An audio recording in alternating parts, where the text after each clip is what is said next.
রাত হলেই আমার পোষা বিড়ালটা আমার দিকে ভয়ঙ্কর দৃষ্টিতে তাকিয়ে থাকে। আর রাতে বিছানায় চিত হয়ে শুলে তখন আমার শ্বাসকষ্ট শুরু হয়। মেয়েটির কথায় আমি কিছুটা অবাকই হলাম। চশমাটা টেবিলে রাখতে রাখতে বললাম, এটা তোমার মনের ভুল হয়তো, বিড়ালটা হয়তো তোমাকে ভয় পায়। মেয়েটি বলল, স্যার, বিড়ালটা শুধু রাতেই ভয় পায়, সারাদিন তো ও আমার সাথেই থাকে।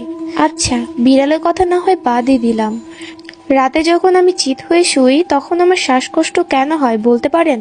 আমি কি বলবো বুঝে উঠতে পারলাম না।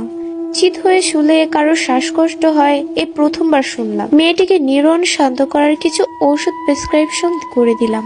মেয়েটি চেয়ার ছেড়ে উঠে দাঁড়ালো। আমি চশমাটা চোখে দিতেই যা দেখলাম সেটা দেখে আমার সারা শরীর হিম হয়ে এলো। মেয়েটির রুম ছেড়ে চলে যাচ্ছে। ফ্যানের বাতাসে সেই চুলগুলি উড়ছিল, আর সেই চুলের আড়ালে দেখতে পেলাম তার মতোই দেখতে হুবহু একটা মেয়ের মুখ। আমার হাত পা জমে আসছিল। মেয়েটি চলে যাওয়ার অনেকক্ষণ পর আমি স্বাভাবিক হলাম। 1 সপ্তাহ পর সে মেয়েটি আবারও আসলো। মেয়েটি বলল, স্যার, আজকে সকালে উঠে দেখি আমার পেছনে চুলের রক্ত ভরে আছে, আর পাশেই দেখলাম আমার বিড়ালটা মারা গিয়েছে, কেউ তার গলা কামড় দিয়ে মেরে ফেলেছে। আমি বললাম, বিড়ালটার রক্ত তোমার পেছনে থাকা মুখটা খেয়েছে।